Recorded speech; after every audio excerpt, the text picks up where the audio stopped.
বন্ধুরা, আমি আপনাদের সুকুমার রায়ের পাগলা দাশু গল্পটি শুনিয়েছিলাম। তাই আপনারা পাগলা দাশু অর্থাৎ দাশুর সাথে তো পরিচিতই। সেই দাশুরই আরেকটি মজার কীর্তি আজ আপনাদের শোনাবো। শুনতে থাকুন আজকের গল্প চেনে পটকা। আমাদের রামপদ একদিন এক হাড়ি মিহিদানা লইয়া স্কুলে আসিল। টিফিনের ছুটি হওয়া মাত্র আমরা সকলে মহা উৎসাহে সেগুলি ভাগ করিয়া খাইলাম। খাইল না কেবল দাশু। পাগলা দাশু যে মিহিদানা খাইতে ভালোবাসে না তা নয়, কিন্তু রামপদকে সে একেবারেই পছন্দ করিত না। দুজনের মধ্যে প্রায়ই ঝগড়া চলিত। আমরা রামপদকে বলিলাম, দাশুকে কিছু দে। রামপদ বলিল, কিরে দাশু, খাবি নাকি? দেখিস, খাবার লো হয়ে থাকে তো বল, আর আমার সঙ্গে কোনোদিনও লাগতে আসবি নি, তাহলে মিহিদানা পাই। এমন করিয়া বলিলে তো রাগ হইবারই কথা। কিন্তু দাশু কিছু না বলিয়া গম্ভীর ভাবে হাত পাতিয়া মিহিদানা লইল। তারপর দারোয়ানের কুকুরটাকে ডাকিয়া সকলের সামনে তাহাকে সেই মিহিদানা খাওয়াইল।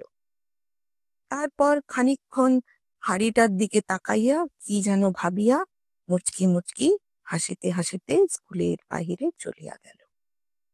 এদিকে হাড়িটাকে শেষ করিয়া আমরা সকলে খেলায় মাতিয়া গেলাম। দাশুর কথা কেউ আর ভাবিবার সময় পাই না। টিফিনের পর ক্লাসে আসিয়া দেখি দাশু অত্যন্ত শান্তশিষ্ট ভাবে এক কোণে বসিয়া আপন মনে অঙ্ক কষিতেছে। তখনই আমাদের কেমন সন্দেহ হইয়াছিল। আমি জিজ্ঞাসা করিলাম, কিরে দাশু, কিছু করেছিস নাকি? দাশু অত্যন্ত ভালো মানুষের মতো বলল, হ্যাঁ, দুটো GCM করে ফেলেছি। আমরা বলিলাম, ধুৎ, সে কথা কে বলেছে? কিছু দুষ্টুমির মতলব করিসনি তো? এই কথায় দাশু ভয়ানক চটিয়া গেল। তখন পণ্ডিত মহাশয় ক্লাসে আসিতেছিলেন। দাশু তাহার কাছে নালিশ করে আর কি। আমরা অনেক কষ্টে তাহাকে ঠান্ডা করিয়া বসাইয়া রাখিলাম। এই পণ্ডিত মহাশয় মানুষটি মন্দ নহে, পড়ার জন্য কোনোদিনই তাড়াহুড়ো পারেন না। কেবল মাঝে মাঝে একটু বেশি গোল করিলে হঠাৎ সাংঘাতিক রকম চটিয়া যান। সেই সময় তার মেজাজটি আশ্চর্য রকম ধারালো হইয়া ওঠে। পণ্ডিত মহাশয় চেয়ারে বসিয়াই নদী শব্দের রূপ করো বলিয়া ঘুমাইয়া পড়িলেন। আমরা বই খুলিয়া হড়বড় করিয়া যা তা খানিকটা বলিয়া গেলাম এবং তাহার উত্তরে পণ্ডিত মহাশয়ের নাকের ভিতর হইতে অতি সুন্দর ঘর ঘর শব্দ শুনিয়া বুঝিলাম নিদ্রা বেশ গভীর হইয়াছে। কাজে আমরাও স্লেট লইয়া কাটকুট আর 10-25 খেলা শুরু করিলাম। কেবল মাঝে মাঝে যখন ঘড়ঘড়ানি কমিয়া আসিত, তখন সবাই মিলিয়া সুর করিয়া নদী, নদ্য, নদ্য ইত্যাদি আওড়াইতাম। দেখিতাম তাহাতে ঘুমপাড়ানি গানের ফল খুব আশ্চর্য রকম পাওয়া যায়। সকলে খেলায় মত্ত, কেবল দাশু এক কোনায় বসিয়া কি যেন করিতেছে। সেদিকে আমাদের কোনো খেয়াল নাই। একটু বাদে পণ্ডিত মহাশয়ের চেয়ারের তলায় তক্তার নিচ হইতে ফট করিয়া কি একটা আওয়াজ হইল। পণ্ডিত মহাশয় ঘুমের ঘোরে ভ্রুকুটি করিয়া সবে মাত্র উফ বলিয়া কি যেন একটা ধমক দিতে চাইবেন, এমন সময় ফুট ফাট দুম দাম ধুপ ধাপ থাপতে তাণ্ডব কোলাহল উঠিয়া সমস্ত স্কুলটিকে একেবারে কাঁপাইয়া তুলিল। মনে হইল যেন যত রাজ্যের মিস্ত্রি মজুর সবাই একজোটে বিকট তালে ছাদ পিটাইতে লাগিয়াছে। দুনিয়ার কাঁসারি আর লাঠিয়াল সবাই যেন পাল্লা দিয়ে হাতুড়ি আর লাঠি ঠুকিতেছে। খানিকক্ষণ পর্যন্ত আমরা যাহাকে পড়ার বইয়ে কিং কর্তব্য বিমূঢ় বলে তেমনি হইয়া হা করিয়া রহিলাম। পণ্ডিত মহাশয় একবার মাত্র বিকট শব্দ করিয়া তারপর হঠাৎ হাত পা ছুড়িয়া এক লাফে টেবিল ডিঙাইয়া একেবারে ক্লাসের মাঝখানে ধড়ফড় করিয়া পড়িয়া গেলেন। সরকারি কলেজের নবীন পাল বরাবর হাই জাম্পে ফার্স্ট প্রাইজ পায়। তাহাকেও আমরা এরকম সাংঘাতিক লাফাইতে দেখি না। পাশের ঘরে নিচের ক্লাসের ছেলেরা চিৎকার করিয়া করা গিয়া মুখস্থ আওড়াইতেছিল। গোলমালে তারাও হঠাৎ আড়ষ্ট হইয়া থামিয়া গেল। দেখিতে দেখিতে স্কুলময় হুলস্থুল পড়িয়া গেল।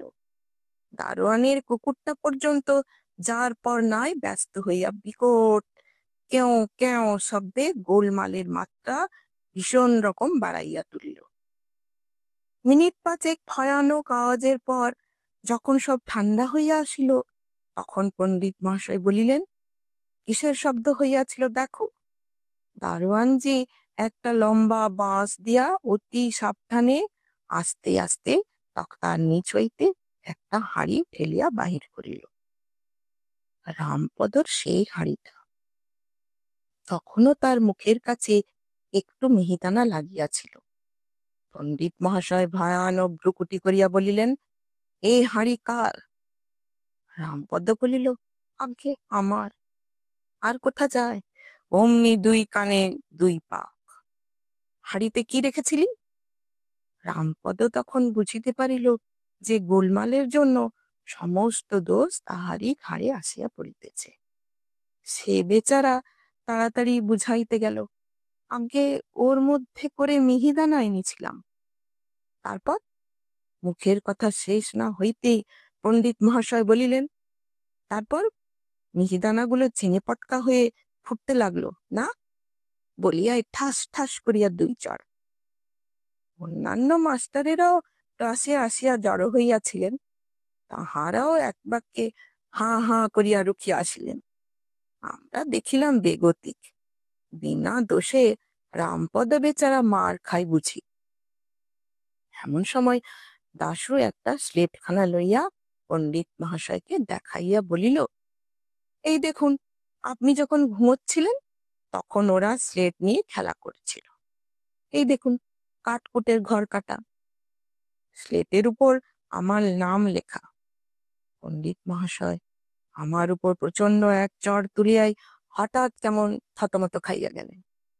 তারপর দাশুর দিকে কটমট করিয়া তাকাইয়া বলিলেন, চুপ রাও, কে বলেছে আমি ঘুমোচ্ছিলাম? দাশু খানিকক্ষণ হাঁ করিয়া বলিল, তবে যে আপনার নাক ডাকছিল। পণ্ডিত মহাশয় তাড়াতাড়ি কথাটা ঘুরাইয়া বলিলেন, বটে, ওরা সব খেলা করছিল, আর তুমি কি করছিলে? দাশু অম্লান বদনে বলিল, আমি তো পটকায় আগুন দিচ্ছিলাম। শুনিয়াই তো সকলের চক্ষু স্থির। ছোকরা বলে কি?